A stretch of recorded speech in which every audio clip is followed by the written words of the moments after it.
I'm Brahic. I am the environment editor for The Economist, and I'm reporting from COP26, the UN Climate Summit in Glasgow.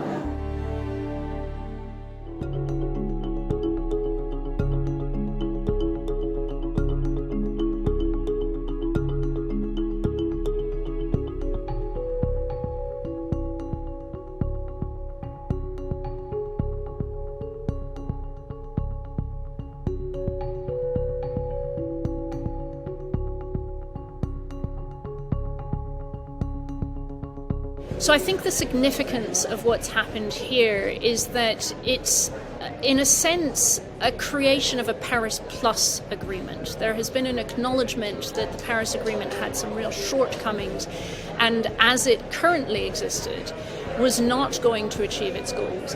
And so that sort of increasing acceleration of the ratchet mechanism so that countries have to come back next year, the mention of fossil fuels, eventually some degree of agreement on finance, and also there's some sort of details in there about the rule book of the Paris Agreement, particularly on global carbon markets being finally agreed. All of that is positive change. But according to the climate modelers, the pledges that are currently on the table are a long, long away still from reaching the Paris Agreement goals.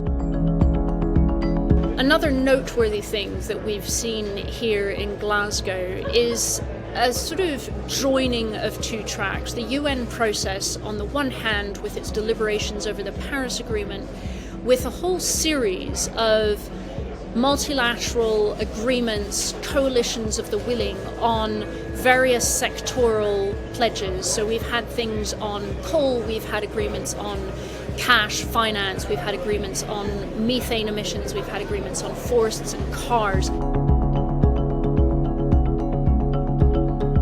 Coming up to Glasgow, I felt fairly pessimistic about the process, to be honest. It was quite obvious that there was a real breakdown of trust, particularly between poor countries and rich countries.